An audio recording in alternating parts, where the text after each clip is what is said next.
ये आकाशवाणी है। अब आप अतहर सईद से समाचार सुनिए।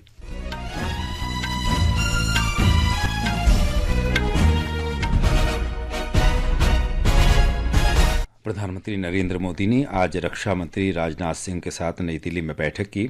लगभग 40 मिनट तक चली बैठक में पहलगाम आतंकी हमले और उसके बाद की स्थिति को लेकर चर्चा हुई। प्रमुख रक्षा अध्यक्ष जनरल अनिल चौहान ने कल श्री राजनाथ सिंह से उनके आवास पर मुलाकात की थी। जम्मू कश्मीर विधानसभा में पहलगाम में हुए बर्बर आतंकी हमले पर दुख और पीड़ा व्यक्त करते हुए आज एक प्रस्ताव पेश किया गया। इस हमले में 26 लोग मारे गए थे। प्रस्ताव में सांप्रदायिक सद्भाव को बिगाड़ने और प्रगति में बाधा डालने के नापाक इरादों को हराने के लिए दृढ़ता से लड़ने का संकल्प लिया गया। विधानसभा के विशेष सत्र के दौरान उप मुख्यमंत्री सुरेंद्र चौधरी ने प्रस्ताव पेश किया। प्रस्ताव में कहा गया कि विधानसभा अपने सभी नागरिकों के लिए शांति, विकास और समावेशी समृद्धि का माहौल बनाने में विश्वास रखती है। उप मुख्यमंत्री सुरेंद्र चौधरी ने कहा कि सदन इस जघन्य और कायरतापूर्ण कृत्य की स्पष्ट रूप से निंदा करता है।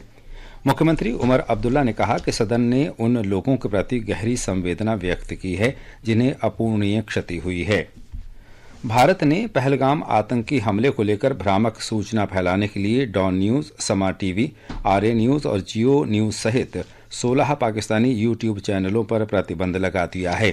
इन पाकिस्तानी यूट्यूब चैनलों पर सेना और सुरक्षा एजेंसियों के खिलाफ भड़काऊ और सांप्रदायिक रूप से संवेदनशील सामग्री, झूठे और भ्रामक बयान फैलाने के लिए प्रतिबंध लगाया गया है। सरकार ने हमले पर बीबीसी की रिपोर्टिंग पर भी आपत्ति जताई है। आतंकवादी को उग्रवादी कहने के लिए बीबीसी को एक औपचारिक पत्र भी भेजा गया है और आगे विदेश मंत्रालय द्वारा बीबीसी की रिपोर्टिंग पर नजर रखी जाएगी।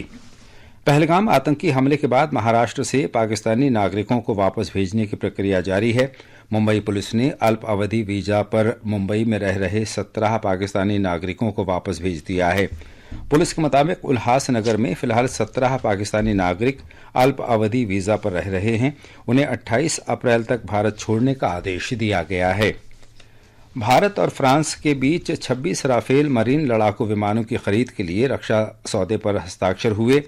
राफेल मरीन विमानों के शामिल होने से नौसेना की ताकत कई गुना बढ़ जाएगी और इन लड़ाकू विमानों को आईएनएस विक्रमादित्य और आईएनएस विक्रांत जैसे विमान वाहक पोतों पर तैनात किया जाएगा।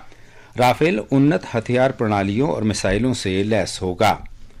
सर्वोच्च न्यायालय आज ओटीटी प्लेटफॉर्म और सोशल मीडिया पर अश्लील सामग्री के विनियमन की मांग करने वाली याचिका पर विचार करने पर सहमत हो गया है। इस मुद्दे ने गंभीर चिंताएं उत्पन्न की हैं। केंद्र सरकार ने न्यायालय को बताया है कि कुछ और विनियमनों पर विचार किया जा रहा है। कलकत्ता उच्च न्यायालय ने पश्चिम बंगाल में प्राथमिक शिक्षक भर्ती घोटाले की अगली सुनवाई 7 मई को तय की है। अदालत में भर्ती से संबंधित अब तक 50 से अधिक याचिकाएं दाखिल की जा चुकी हैं। पेट्रोलियम और प्राकृतिक गैस मंत्री हरदीप सिंह पुरी तथा दिल्ली की मुख्यमंत्री रेखा गुप्ता ने आज नई दिल्ली के त्यागराज स्टेडियम में आयुष्मान भारत प्रधानमंत्री वय वंदना योजना का शुभारंभ किया। उन्होंने लाभार्थियों को वय वंदना कार्ड वितरित किए। कार्यक्रम को संबोधित करते हुए श्री पुरी ने कहा कि कैशलेस सुविधा इस योजना की एक बड़ी विशेषता है। दिल्ली में 47 प्राइवेट हॉस्पिटल ऑलरेडी इम्पैनल्ड हैं और 10 सरकारी अस्पताल भी है और मुझे पूरी उम्मीद है, मुझे विश्वास है और ये जो योजना आपने जिसकी शुरुआत हो रही है, मैं समझता हूँ ये सिर्फ भारत में नहीं विश्व भर में ये एक मॉडल के रूप में इट विल बी साइटेड। इस अवसर पर दिल्ली की मुख्यमंत्री रेखा गुप्ता ने कहा कि दिल्ली सरकार इस योजना के माध्यम से राष्ट्रीय राजधानी के वरिष्ठ नागरिकों का सम्मान कर रही है। योजना के अंतर्गत 70 वर्ष या उससे अधिक आयु के वरिष्ठ नागरिकों को प्रति वर्ष 10 लाख रुपए तक की निःशुल्क स्वास्थ्य सुविधाएं प्रदान की जाती हैं। राष्ट्रपति द्रौपदी मुर्मू आज शाम राष्ट्रपति भवन में नागरिक सम्मान समारोह में पद्म पुरस्कार प्रदान करेंगी।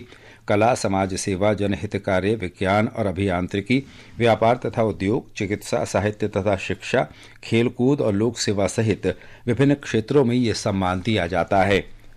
मौसम विभाग ने आज असम, मेघालय, अरुणाचल प्रदेश, नागालैंड, मणिपुर, केरल, मेघालय, त्रिपुरा और पश्चिम बंगाल के गांगे क्षेत्रों में अलग अलग स्थानों पर तेज बारिश का अनुमान व्यक्त किया है। जयपुर में आईपीएल क्रिकेट में आज राजस्थान रॉयल्स का मुकाबला गुजरात टाइटंस से होगा। ये मैच शाम 7:30 बजे से खेला जाएगा। इसके साथ ही समाचार बुलेटिन समाप्त हुआ।